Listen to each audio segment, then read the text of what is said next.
Ladies and gentlemen, today we have a special guest, the legendary Brian Hooks. How you doing today, sir?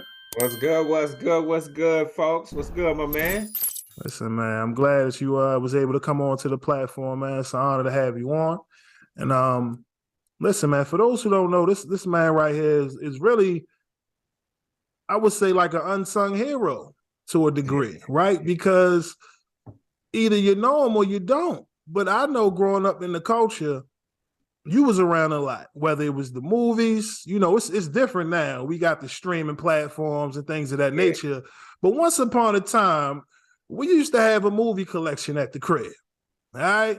And generally, depending on your typical hood classics, as we would call it, you know what I mean? We would always try to have one of those ones that everybody didn't have in a stash, right?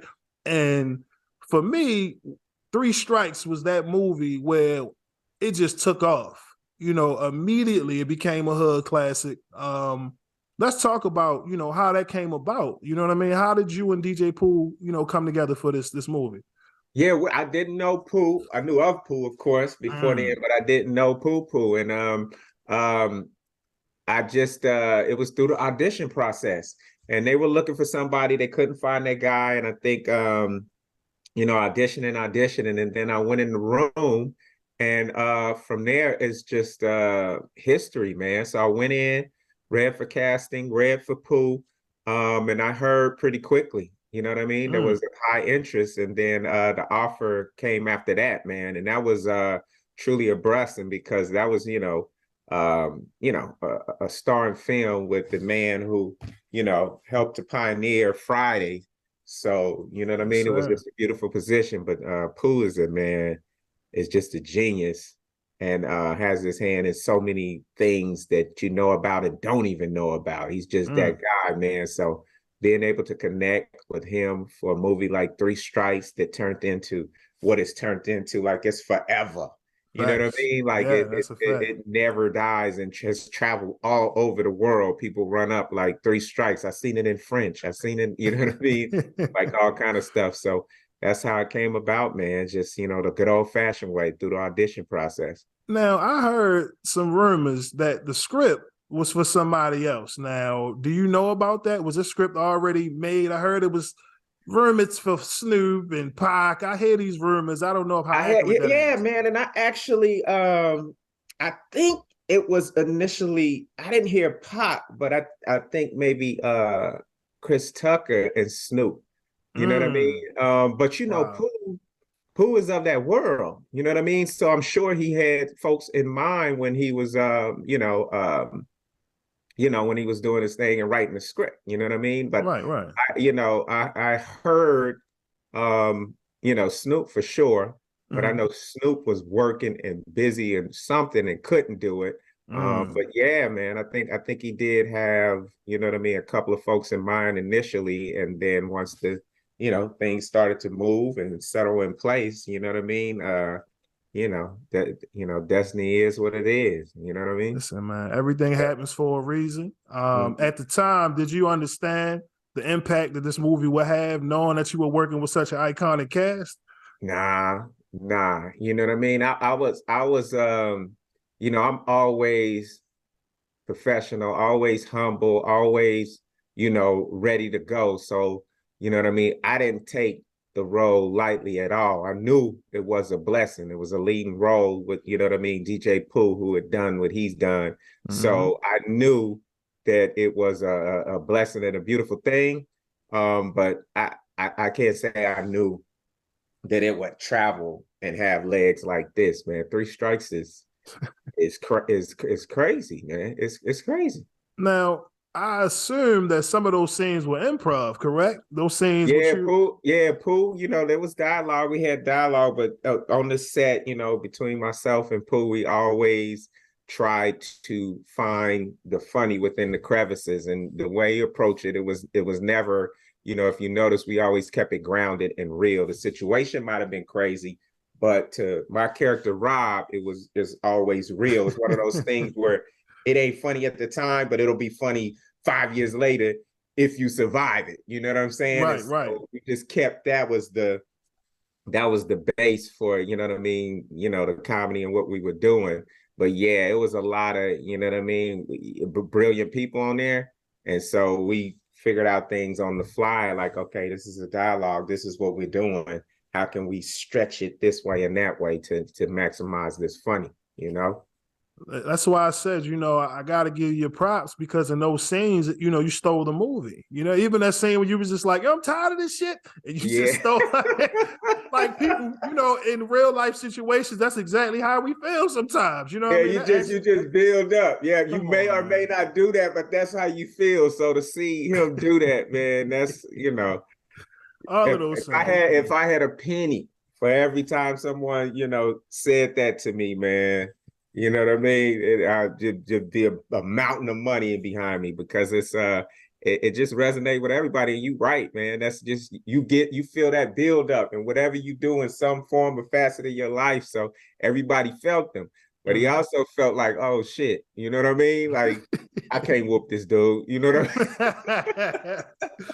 That's why I said it was a journey that everyone, was with you along the movie and rooting for you at the end in hopes to see you make it out of a situation that, let's be real, coming from where we come from, we always fear these things are happening. You know what I mean? Right, we always feeling like we got 2 strikes against us and one move and we out. You know what I mean? So I think that's one of the reasons why it still has the impact that it has today. You know? Yeah, because beneath the comedy, there was like it was a real issue. You know what I mean? A real story that was absolutely relatable. You know what I mean? Even with the 3 strikes lost. So, you know what I mean? You could feel how, somebody is, innocent as aloof as Rob could end up in the middle of some shit, some real shit. You know what I'm saying? Fact. So, yeah, man.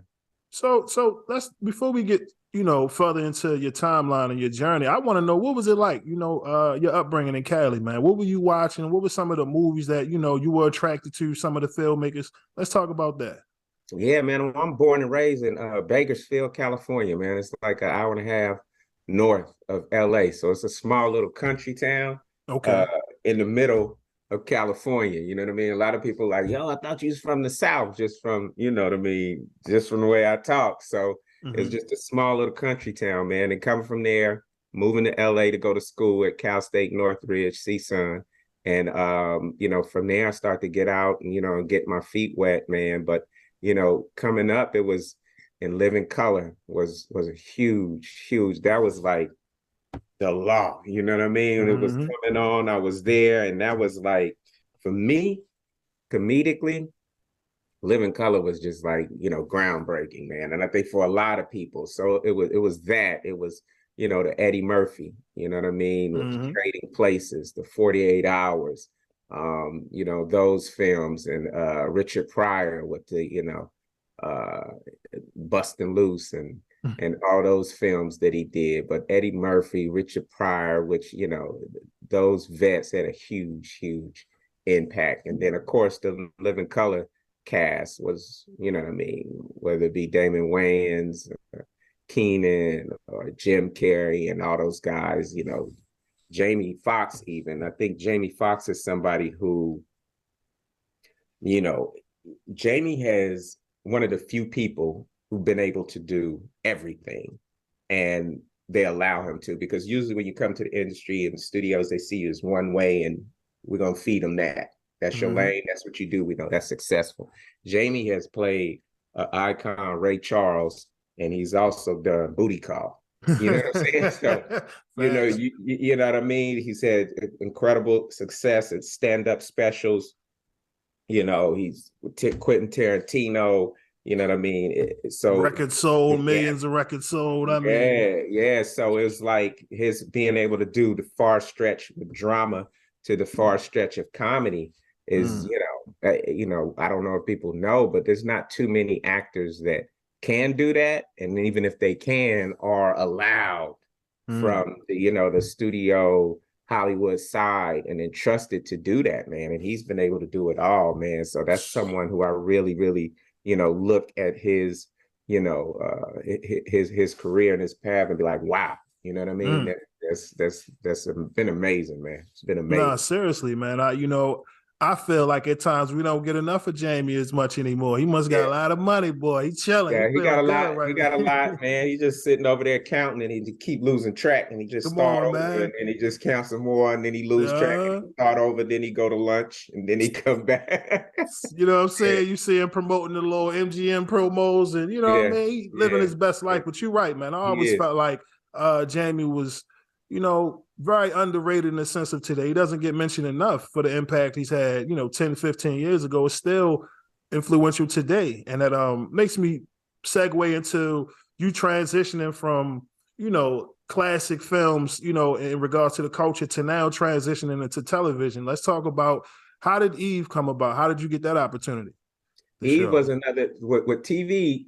You're not going on TV. It has changed a little bit, but they're not putting you on TV unless 50 people okay. TV is different from film. Film is, you know, producer, director, we like them, let's go make our movie.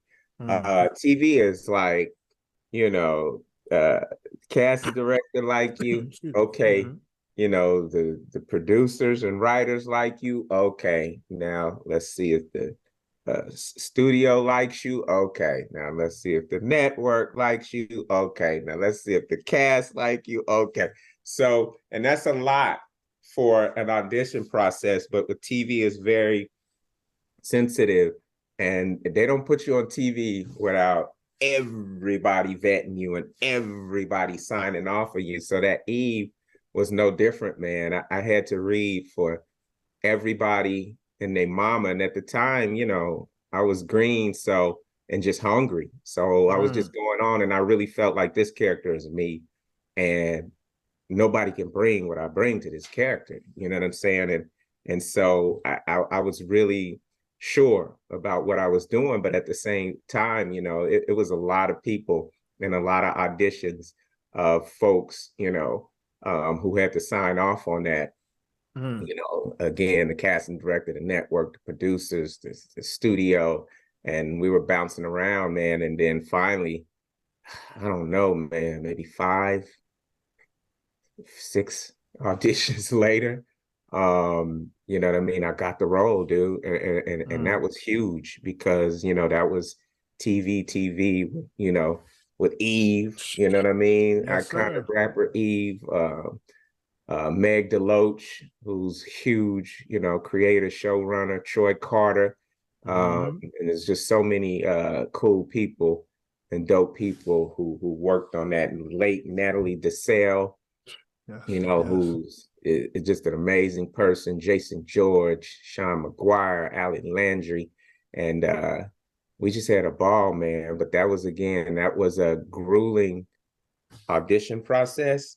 But I don't think I realized it because I was so, you know, green and just hungry, you know what I mean? And I just felt like, okay, this is for me, man. But Eve's show was dope, man. It was a great experience.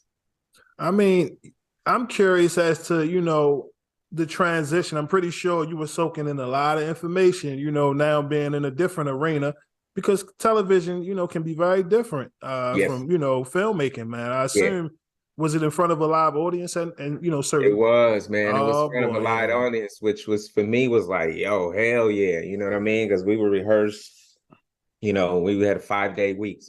We rehearsed 4 days, and then we would shoot the 5th live. And Stan Lathan did our pilot. And I remember, you know, I was coming from 3 Strikes, Fat Beach, movies. Get out there, do your thing. Let's find the funny. And Stan Lathan with TV, like I said, is very different. And we had this one scene which was great. You know what I mean? I think my line was, you know, I said something like, a dime with chip toenail polish ain't worth a nickel or something. And that whole scene, I just really leaned into it.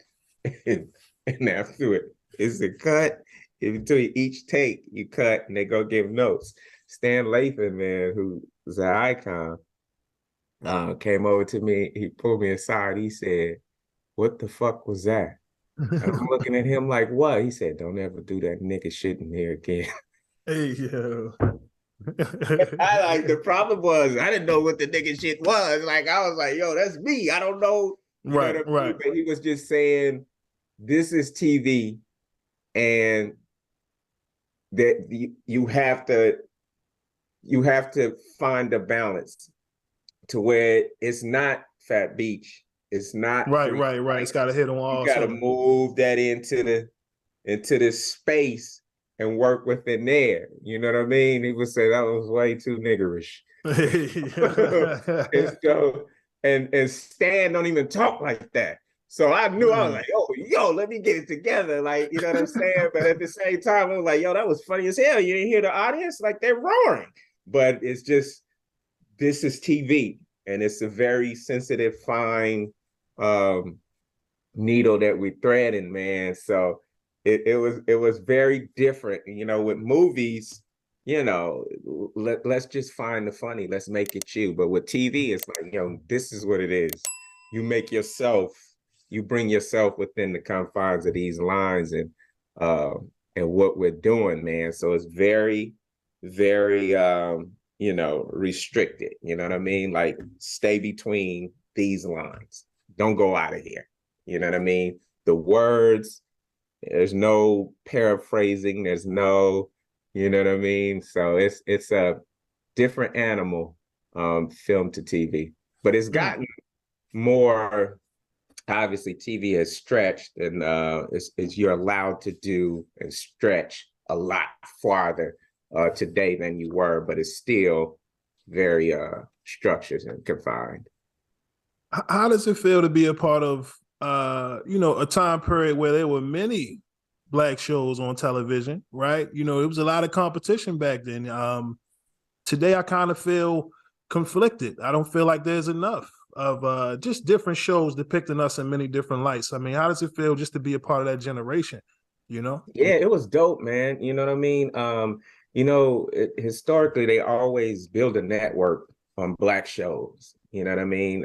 Fox was, you know, Martin and all those were all Black shows. And then at some point, you know, once the network is established and rolling and moving, they sort of weeded on out. UPN was the same thing. If you look, it was all Black shows, Girlfriends, Eve Show, All of Us, and all. And then it slowly transitioned and they weeded us out.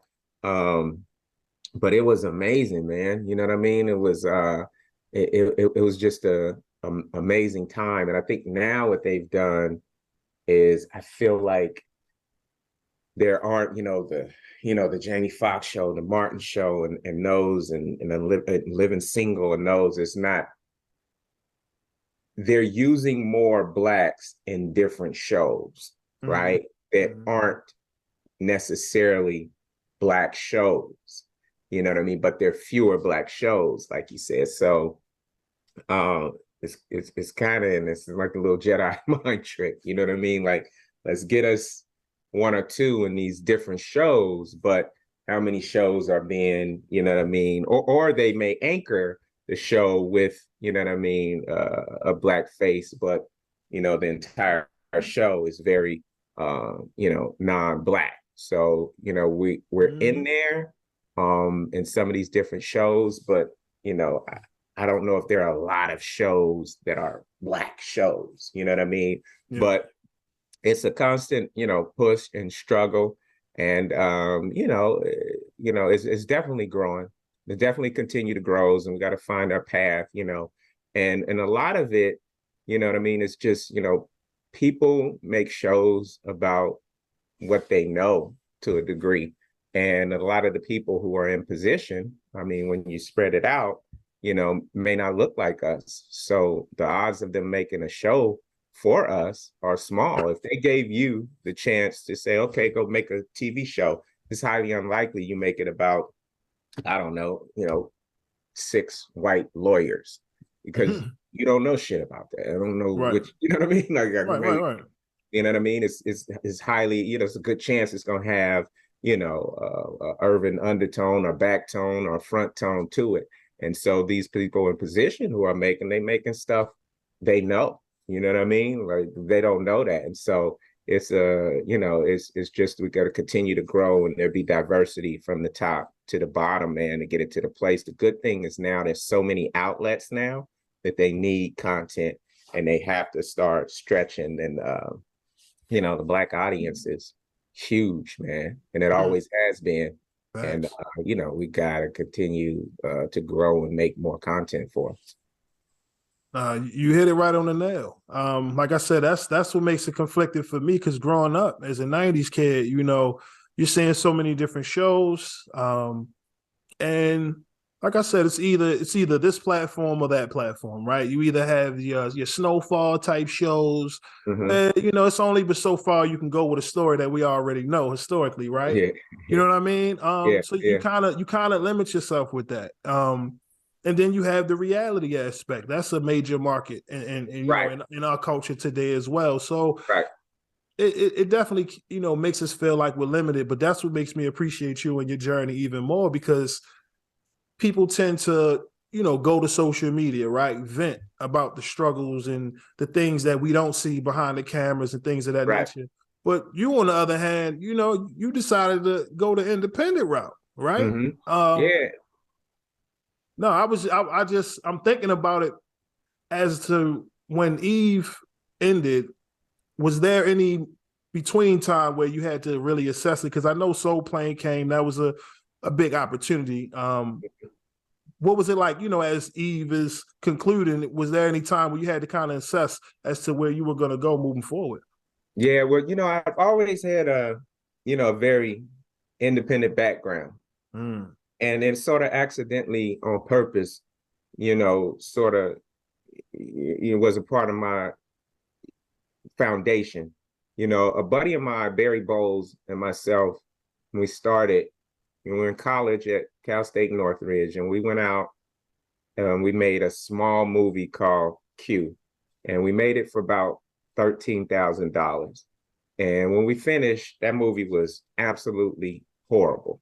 I mean, it was horrible, but it was 90 minutes and it was funny. You know what I mean? And it came on the heels of Fat Beach that Mm. had hit DVD and went crazy, like wildfire, Yeah, crazy. yeah. So this, you know, mid-level distributor, small mid-level distributor called Xenon Entertainment said, yeah, we'll take it. And that $13,000 film went on to make $800,000. And so we was Mm. like, oh shit.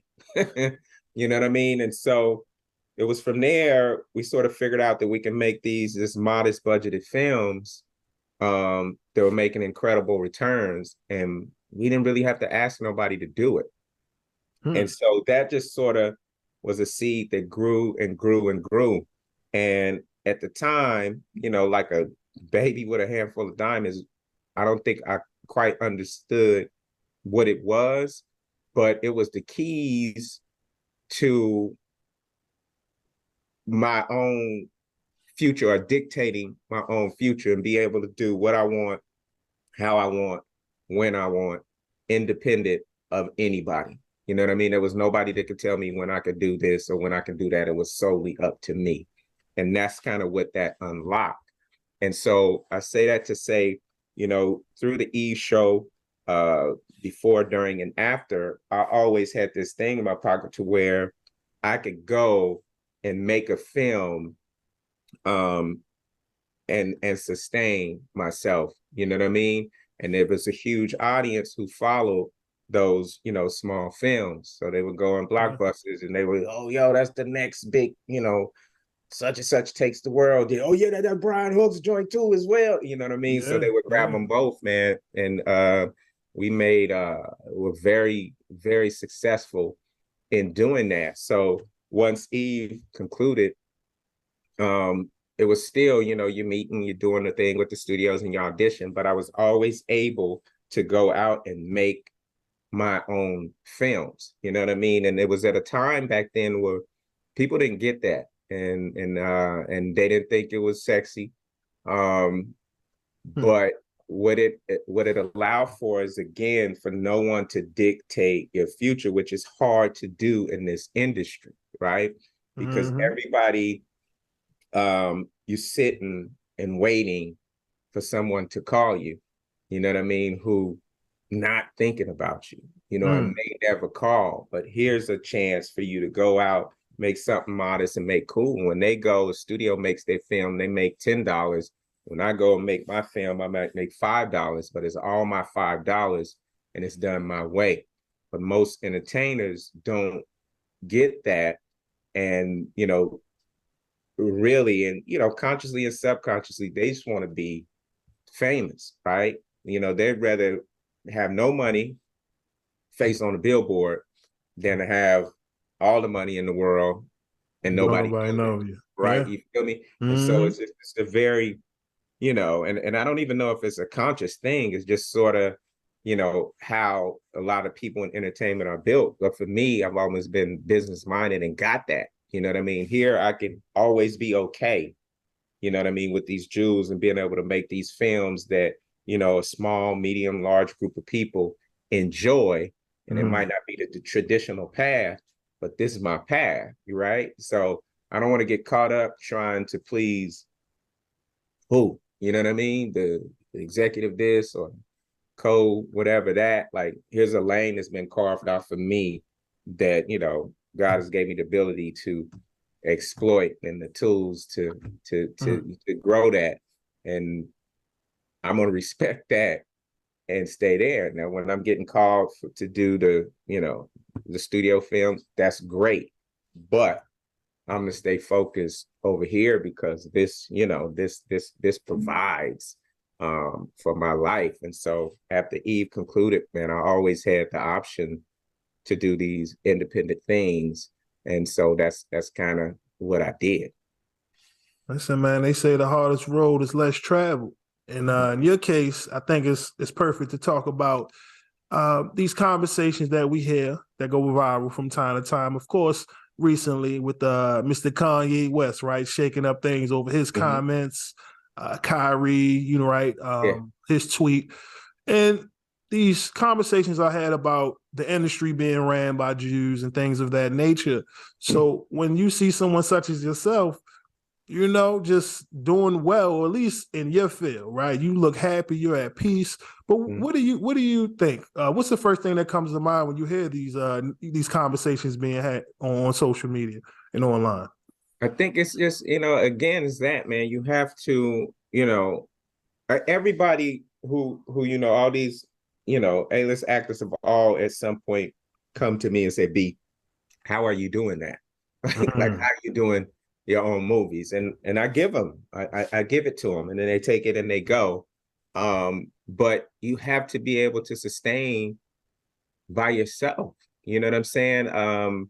The idea of sitting and waiting for someone to call you in this industry is insane. And yeah, you're going to be unhappy. And yeah, you're going to, because as you look, it's only a few people who are really, working on that, A+ level at a time. It's not 10 people, you know what I mean? It's not 20 people. And so you have to have a way, to sort of write your own ticket and sustain. And I think, the frustration lies in there, you know what I mean? And so, anytime you press in, if, there's maybe 1, 2, or however many people who are pushing the button and saying, okay, that guy, that girl, or we want to put them on. And so if your goal is just to, follow that path of, success, people call it, you're really catering to one person in an office who doesn't know you, you know what I mean? And doesn't know anything about your culture. Likely they don't look like you. And so what you're going to find is on that journey, you have to do a lot of shape shifting and performing and doing stuff that you probably don't align with your morals and belief to get their acceptance, so that they put you on, so that you get on that poster the billboard that you want to get on. And so, that's going to be a hard road, right? If my ultimate goal and success is to be accepted by such and such, and that's just one person who you don't know, who don't know you. And so you need their okay to get to where you want to go. So what happens is you end up doing shit that you normally wouldn't, probably shouldn't, do in order to get there. You know what I'm saying? Take Harvey Weinstein, for instance. You know, if your goals and what you're trying to do align with, you know, Weinstein doing it on the biggest level, I want to get to that. Remember, my goal is to get on that billboard. He can do that. So now when he said, yo, you dope, I want to put you on the billboard. And so you've been working all these years to get here. And so now you to this dude who you didn't know, now you see him face to face and you looking at this evil, and he like, you know, turn around, hop on one foot, you know, bark like a dog, you know what I mean? Cock-a-doodle-doo. And here you is barking, turning, cock-a-doodle-doing.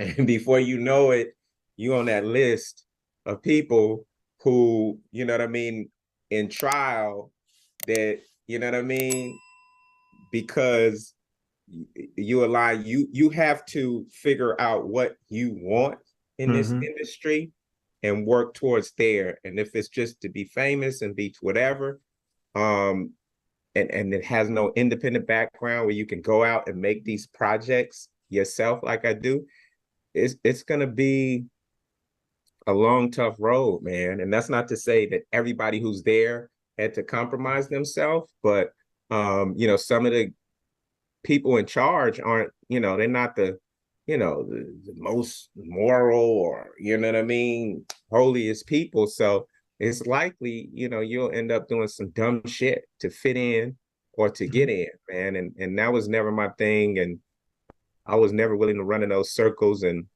you know what I mean? You have to just step back and look, you know what I mean, at what you're doing and why you're doing it. And if the people in position to, you know, help you reach your goals, you know, they're not operating on a level that's aligns with your goals and morals and beliefs, man, you got to check yourself, man.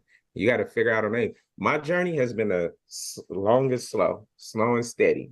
You know what I'm saying? There's a whole lot of times where it was like, yo, B, come over here and we're going to take a shortcut and we're going to get there faster. But that involved, you know, shitting on people, screwing people over, doing stuff that I would never want my kids to find out about. And so I'm like, nah, I'm just going to keep on. I'm going to go and walk on around. Like, I'll see y'all over there if I see y'all over there, but I'm going to keep this, you know what I mean? And so that was for me. And, you know, sometimes a lot of people don't have that bill, you know what I mean? And I mean, with Kanye, his, you know, I don't like anything about how Kanye approach, and that's coming from his biggest fans. You know what I mean? This last little whatever, you know, to round off to your thing, that didn't work for me, man. That didn't work for me because you know, not only is Kanye incredibly talented, which a lot of people are, you know, God gave you a gift, give a lot of people a gift who's never going to release one song. He put you, gave you that gift. He put you in a position to where you can exploit that gift to the world. Not only that, he put you in that top 1% of entertainers who extremely successful. And not only that, he allowed you to have a voice of influence. And so for me, when you've given all that, you have a responsibility to be responsible. Not perfect. Right. I don't need you to be perfect, but I need you to be responsible. Yeah. So you could go out and you can make a million mistakes, but when you hurt somebody or somebody feels a certain way, I want you to understand, agree to disagree, but apologize because that makes you feel a certain way. That's not my journey, but I understand it makes you. So when he put that White Lives Matter on those shirts, that he could shop and get attention for a show, and sell some stuff, and then double down when it was like, yo, you know, that's not cool. That hurt people because the mother whose son died, and that was sort of a, you know, foundation of these shirts and that saying, that hit different. You know what I'm saying? Like, to me, you over here and you don't have a son and you whatever, I get it, like, okay. But for that person, that hit different. And because you've been blessed with all the jewels you have, if that's hurting somebody, you need to take responsibility for that and apologize. You feel me?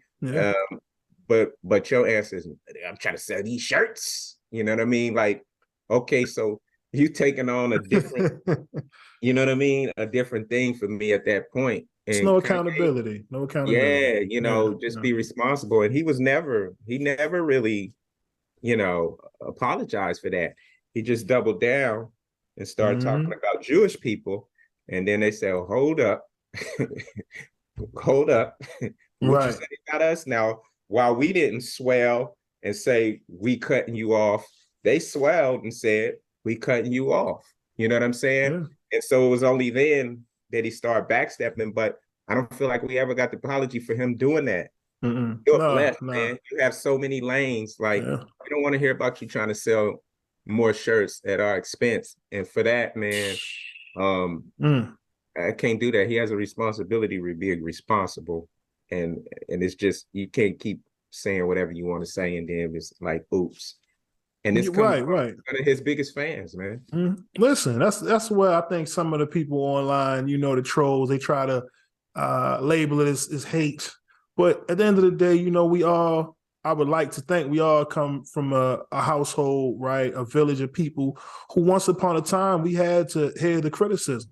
You know what I mean? And like you said, a man of the magnitude of fame, right? His journey, he's not a young person. He's a grown man. You're a man of God. You got to stand on that principle. You got to be more mindful and aware of the words that you choose to use and how they affect people.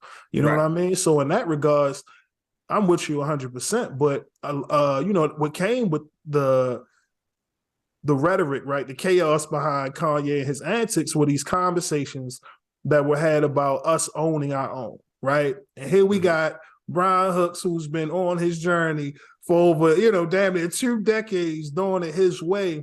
And I'm trying to figure out, why don't we pay attention to those that are proactive in these fields, that are doing it their way, right? Because here you are, we're going to get into, some of my other work that I like of yours, but the point is, you could have easily felt temptation to the content era of the day, right? You never diluted your work. You stuck it through, and you're still putting out phenomenal work. So you are a living example that it can be done. You know what I mean? Without jeopardizing your integrity, your morals, and things of that nature, man. So I agree. And I think, and even the Kanye or the Kyrie situation, which is extremely different than the Kanye, I feel, Kyrie has nothing in his past that spews hate, man. Nothing that spews hate, bro. And I think it's just a heightened sense of space that I think Kanye created. And you know what I mean? And I don't know the full story, but I don't feel like he put that out as a attack on Jews. He was talking, I didn't see the documentary, but he was talking about one thing, but it, contained other things that were hurtful to the Jewish community, and that just sort of bubbled and explode, man. But I mean, if you look at some of the the work Kyrie has done behind the scenes, giving back, man, this is not a guy who's out there hating on any particular group. You know what I mean? And again, I don't know the details of how everything unfolded at the point where you, like I say, you have a responsibility to be responsible. So once you hurt someone, you come out and you apologize, because, we just don't do that, especially when you're in a position of power, man. But at the end of the day, you got to know that this guy's heart, he's not, low key undermined, hating different people and groups, man. So I think that should, be respected as well, man. And, I hope, it all unfolds in his journey and he lands where he's supposed to be, man, because that's just an unfortunate turn of events. Yeah. Well, he's seeing reports of him maybe doing a new shoe deal with the Sire Shoe Company. So, like I said, it puts more attention on, us supporting our own, like you said, staying on code, things of that nature. But let's switch it up a little bit, man. I want to talk about this one movie in particular that I feel like don't get its just due. But there was a movie I seen probably around 2007, 2008 of yours. At the time, it was called 75. Now it's called Dead Tone. Yeah. Sir, to this day, I'm still mad at the ending of that damn movie. Yeah. All right. I did not like the, but let's talk about the creation of 75, or as we know now, Dead Tone. How did that come about, man? That was another one of my independent films that I did and put together with Deion Taylor, my partner on that project at the time, man. And it was just a bid. Like I say, that was one of those things to where, I get to do what I want, how I want, when I want. And I think it was on the Eve show when we made that film. And, just wanted to make a horror, wanted to make something cool, and wanted to make something dope that, that stretched from urban to mainstream.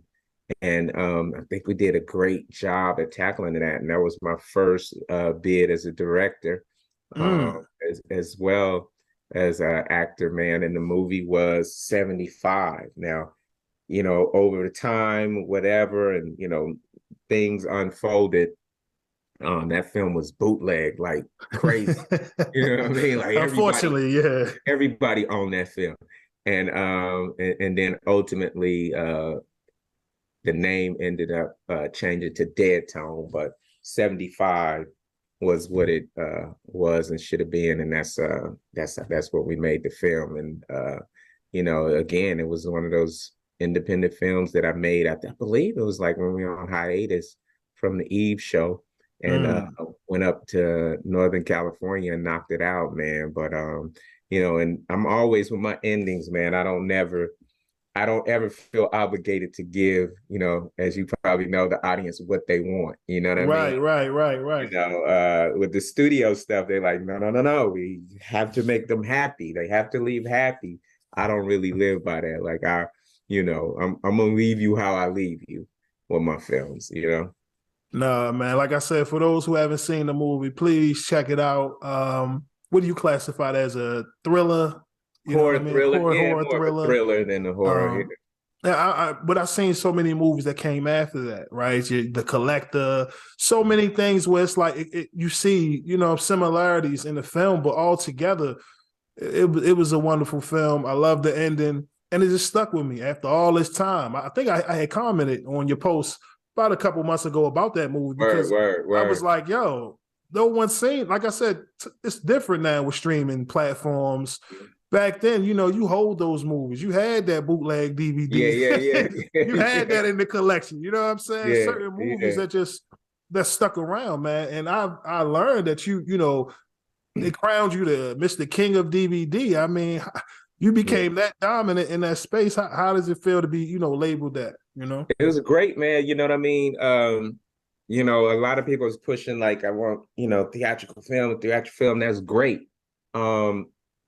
But there are a few gatekeepers for that. You know what I'm saying? And so, again, with my business minded and independent minded, this was a lane that I didn't have to report to or ask anyone permission to do what I had to do. And for me, that was always great. You know what I mean? It allowed me, the ability to feed my family, you know what I mean? And make the artistic choices I want to, when I want to, how I want to. And that's everything. And I think, a lot of people have caught up to that, like, oh, wow, yeah, we could do it ourselves. You know what I mean? Because now it's such an independent time. But that was, that was the thing about that, the power of being able to make a film, how you want, when you want. And, again, the business of it, the film's Nothing to Lose, the romantic comedy we made for $100,000. It made, I think, 4.2 million when they stopped reporting back to it. It was like, okay, we got stealing some of this money. Let's tell them that we stuck at 4.2. So that really changed the game. That changed the whole game of like, whoa. It was at that point when studios was like, yo, we're not going to make a sequel to this theatrical because that's too expensive, but we already have a built-in audience. So we can make part 2, put it straight to DVD, and make millions of dollars with no theatrical release overhead. that's when studios started doing that. And that was sort of a result of seeing some of the numbers that we were doing independently.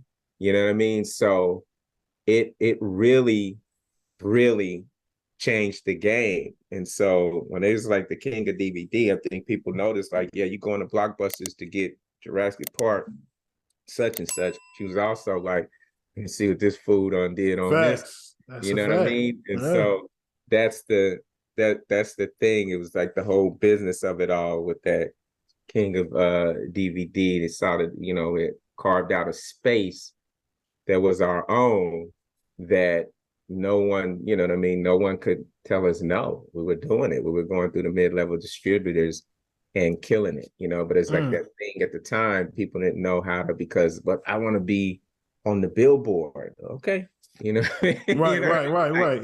you should figure out a way to make your own films and do these roles that you want to do. And there's an outlet for it, but you stuck, you know, trying to convince, you know, grimy Weinstein to put you in a movie, right? And That so couch. You want to get on that couch. yeah. Get on that couch. If you were lucky, he put you on the couch. You know what I'm saying? So, Damn.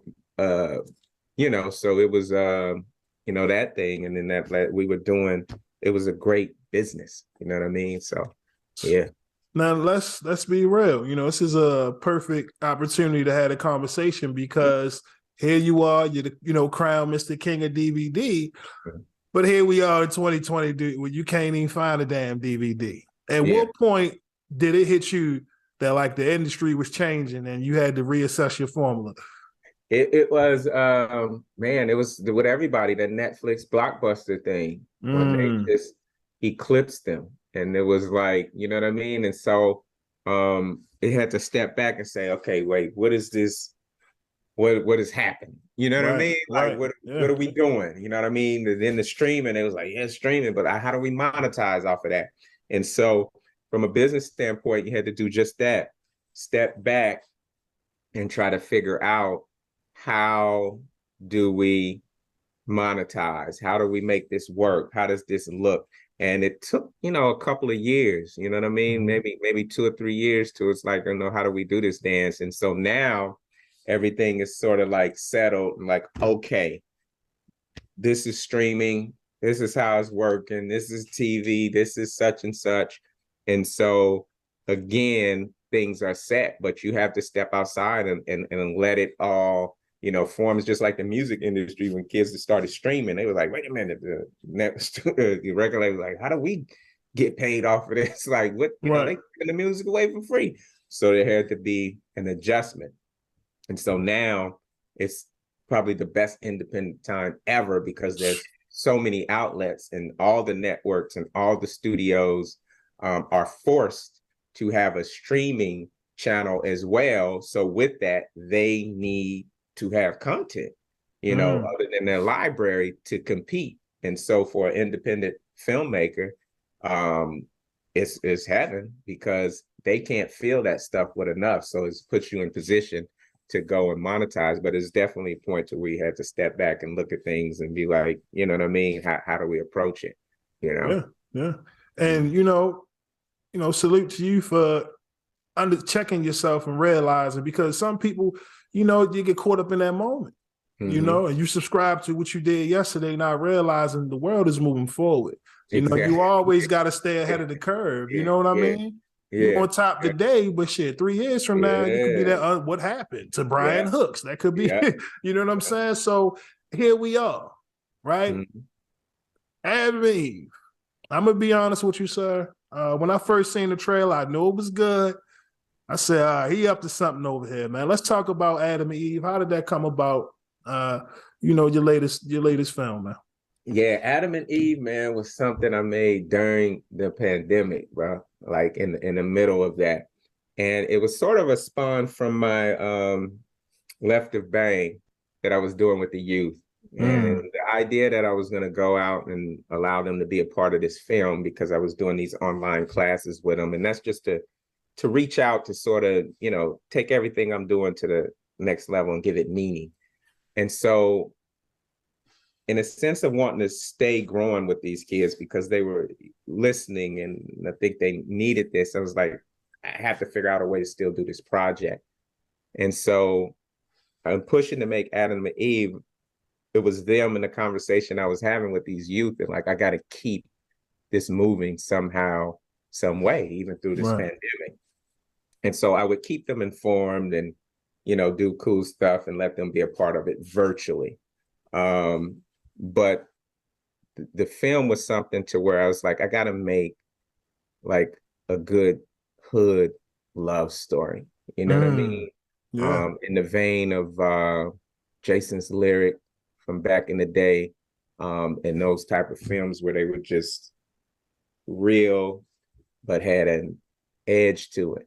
And it's obviously different than what I usually doing, you know what I mean, with the laughing and the giggling. Right.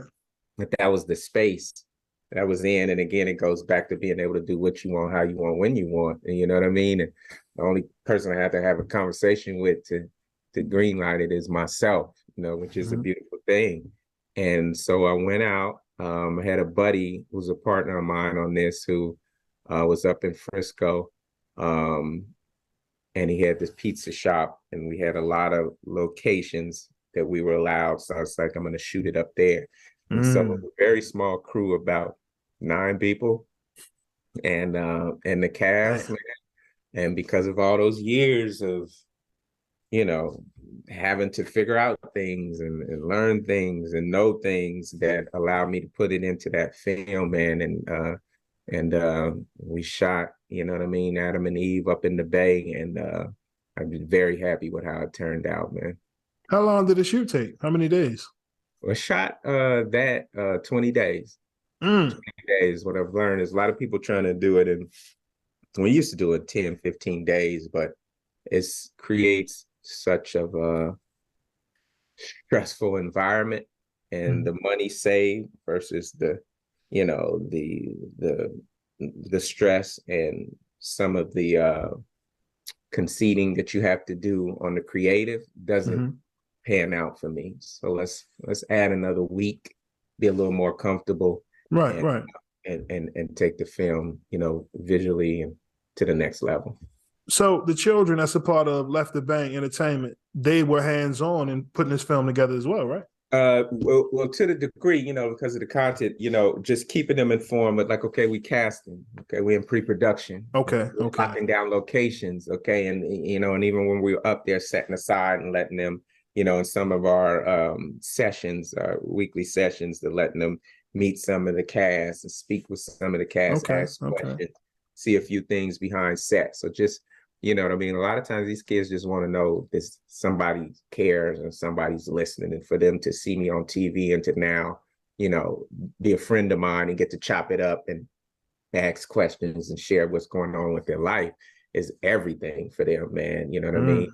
It's everything for me and where I'm at my path and my journey right now. So it was a beautiful situation, man. Listen, I had to ask it because, you know, the way I used to view movies at 24 is very different than how I watch movies today at 32. Unfortunately, I'm very critical. I feel like I got my inner Paul Mooney hat on or something every time I'm watching a damn movie. It's always something within, you know, the first 5 minutes. You know what I mean? Whether it's agenda-based, it's never like in your face. It's always little subtle things, right? So I was waiting. I'm gonna be real. I'm like, all right, this on Tubi. I ain't seen Brian Hooks in a minute. Yeah, what's this going Right. Adam and Eve. I'm like, okay, all right. So I'm sitting here and I'm watching the film, and I had to admit, yo, y'all did a phenomenal job. Like, seriously. Thank you, bro. I like from the soundtrack, right? The score of the film, perfect, right? The dialogue, which it spoke volumes because of the fact of you don't see films like that in regards to you know, black love, black couples, right? Right. And like it gave me those old romantic movies back in the day, the way y'all had the music playing over the dialogue. You know what I mean? Like you can definitely see the elements, man, into the hard work you put into, making this film, man. I definitely appreciate it. I encourage all of y'all to go check it out right now. Even the ending, I love the ending. I kind of figured it out a little bit because I'm like, ain't no way, bro. I don't want, ain't no way. No, you know ain't what I'm saying? No way. I don't want to give up the ending, but the way it ended, I said, ain't no way, bro. You know what I'm saying? We come from, that's a simp. Ain't no way, no. Yeah. But overall, man, I definitely think it was a solid film, man. Like I said, my favorite character was Trips. I like Trips. Trip. Yeah, everybody loved Trip, man. Everybody loved Trip. I like that character. A lot of people walk away and that's their favorite character, man. We had so many different dynamics, man. And it was just, it was just a real kind of, you know what I'm saying? Love story. You know what I mean? Man, you're great at that. At this point, it ain't even a matter of if. You've proven yourself many times. Even with this film, I wasn't shocked because you've done this before.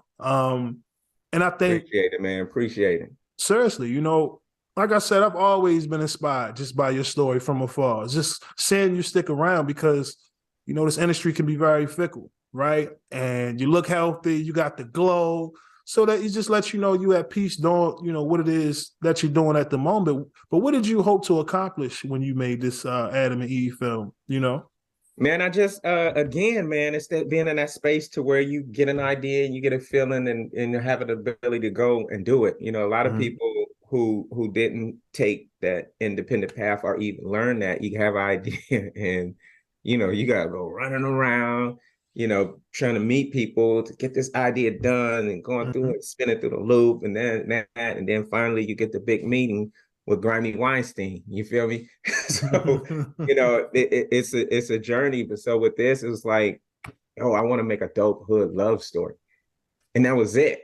And that's all it has to be when you have my background and, what God's blessed me with is, he gave me all these tools to be able to make it. And it's really that simple. And I was like, this is what we need. This is what we haven't had it, like a good one. Man, and just going and knocking it out, man. You know what I mean? So it's been received great, you know what I mean? Like the shock, the loving, the love aspect of it. You know what I mean? The film, looking sexy. And so, the music, which, you know what I mean? John Wick Jr. and I set hours just very, you know what I mean? He composed that, man. He played it. It was like, what about this? What about that? What about this? What about that? And sitting and seeing people get it and understand and enjoy it. And a lot of, our independent, modest budget films, they don't spend enough time on that. You know what I mean? And it's really what elevates the movie, that music and score, man. And so I'm extremely happy with this film and glad people are receiving it in the way that they are. You know what I mean? They're talking about it. Like, you know what I mean? It's conversation and debates when it's over. How you leave us, when you giving us the next one. And so it checked out all the boxes that I wanted it to, man. Listen, I mean, I'm sure there's some, anxiousness. I know you're nervous before the release. What was your expectations before the, release of the movie? Did you have any expectations? I just wanted people to enjoy the film. You know what I mean? 'Cause a lot of times, you feel is okay, it's dope, it's good like this, but you never know how people gonna receive it. So absolutely, man. And as an artist, you always as they say, you sensitive about your shit, and so you want people to enjoy it, man. So and that's everything. The making it is dope, man, but you want people to understand and get what you were trying to create and build, you know what I mean? And with Adam and Eve, you know what I mean? Just from the comments that I like to post to people, it did all that. Like they felt a lot of the stuff, like, let me put this in here, let me do this like this. And people felt that, you know what I mean? They felt that. And so that was everything. And that's what you want. And yes, you're nervous about that before it come out. You're like, are they going to get it? You know what I mean? Are they going to pay attention? Are they going to see that part justified that part? You know what I mean? And so on and so forth, man. So it's dope in that sense. No, like I said, man, it was, It was a pleasure watching the movie. Like I said, I wound up just sitting there tripping on the end because, like you said, you were crowned the king of DVD. Shit, you might be the king of Tubi for all we know. You know what I'm saying? Pretty soon, they better Yeah, stay on yeah, alert, man. I mean, I'm pretty yeah. sure you got some things coming up, right? Yeah, absolutely, man. They're doing a show with Bentley Evans, a sitcom. You know what I mean? Mm, Starring myself. It's gonna be super dope. okay. Doing my stand-up special. It's gonna Oh happen shit. next year. My hour comedy special happening next year, man.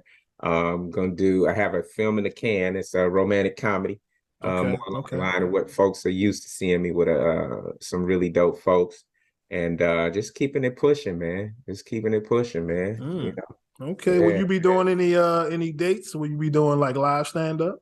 Yeah, I just got back from Virginia. I'm going back to I think we're in Portsmouth, Virginia, in January. I think I'm in San Antonio, so there'll be a whole lot of dates, especially leading up to shooting the special, man. Just working it out, making sure that material is A plus. You know what I mean? Because there's a lot of poachers of material out there, bro. So I said, let me do my Mm. special before it's not special no more. Once they get through ravaging over my material, I won't say no names, but Hmm. yeah, you'll be surprised at some of the folks who you love who have just borrowed. I guess Jack they move. yo, bro, I Jack just move. borrowed that. Yeah, bro. Yeah. Yeah. Yeah. Comedian told me though. I asked him, why is it forbidden to record, cameras and things? He was like, I'm thinking of, just protecting the integrity of the jokes, right? He was like, no, there's people be stealing jokes. Yeah. I Yeah. said, damn, Yeah. Yeah. I Yeah. get it, Yeah. but It's crazy, man. it's the industry, man. It's always dark sides, to whatever field that we're a part of. I just, this platform for Guy and Kings TV, a lot of people ask me, what is it? To me, it was just my vision of all the beautiful people that came in my life. Some were cut short. They really never got to see their vision manifested, and now their story is a part of mine. I would like to hear you talk about some of those, unsung heroes along your journey that you feel didn't get their just due, or praise. What I mean? Seeing that you've made it to 2022, a lot of, folks haven't, man. Yeah, so many people, man. And that's one of the things that I always remember, you know what I mean? Because when we're on our journey, sometimes it could be, you get tired because you want so much. And if you're driven, you always eager to get to the next step or accomplish the next thing, man. But you always got to check yourself and realize, you just waking up today is a blessing. It's like those memes that are going viral. Saying, you making it home, you know what I mean, was a blessing today because so many people have it. And you look at, the Bernie Macs, who at the height, we only got a glimpse of what he was about to do that was taken too soon. And it's a lot of comics that are passing recently and even with Twitch, you know what I mean? Mm-hmm. You know what I mean? And there's so many people who for different reasons are not here today that were here yesterday. And so many talented people, you know what I mean? It's like I say, when we refer to the Kanye thing of the gifts you've been given, there's a lot of people with gifts, but for whatever reason, aren't able to exercise them or weren't afforded the ability to be able to exercise them or, for whatever reason, aren't here anymore, man. And I think we just have to realize the blessing in being here and appreciate that, man, and stand fast in that, man. And I always like to say I represent the underdogs. You know what I mean? The folks like nobody reaches left or right or back and give me a hand. You know what I mean? So I represent those underdogs who are out there grinding and you feel like you're not gonna never arrive, man, but you never know if 2 weeks away, 2 months or 2 years, you just gotta keep going, man, and keep getting it, man. And so always remembering those who, for whatever reason, whether it's someone close and personal or whether it's someone you don't know who, didn't get to see the next day, man. So it's crazy, but we have to appreciate and respect and sort of as you say, represent them in our work and what we do, man. So Yeah. I appreciate you, man, even, having me on and chopping it up with me, man. And, it's definitely been dope, man. And I hope we can get on and do it again soon. Oh yeah, oh yeah. Come on, man. Listen, that's one thing I can say. Once you come on here, anything you got to promote, you could just send it to me. It costs you nothing to support. I don't know why people act like that these days. Yeah. But you know what I mean? It costs nothing to show love and support. And like I said, just saying somebody such as yourself, it's inspiring for me on my journey. What is some advice that you would give to some of the upcoming, filmmakers out here, man? I would say, again, protect that independent. Is such a independent time, independent friendly time, more so than ever. And you have to figure out a way, because technology and distribution has changed to where it's very attainable and very doable. And you have to figure out a way to make things for whatever budget you have. You know what I mean? And that doesn't mean you skip steps. Make sure that story is A+, and put together a small group of people who are smart and love what they do. You don't have to do everything. Find that group that's a part of the work and go out and make your content, man. Do not wait on anyone to say, okay. Figure it out, put it together, find the pieces you need, get together and make that film, man. And again, like I was doing it at a time when it wasn't independent friendly. You know what I mean? It was a lane that we found. Now it's very independent friendly. There are several movies that have been put out that shot on phone. Now you can shoot something on phone that looks great, and you can shoot something on phone that looks shitty. But do the work and put the people in place that understand how to maximize what you're shooting on that phone. So there's no excuses. There's no amount of money that's too little to make a film. It might make you longer. You might have to compromise in what type of film you want to make, but you can make some dope content. And if you're an independent filmmaker, go out and make a movie, man. Put the pieces together and get it done.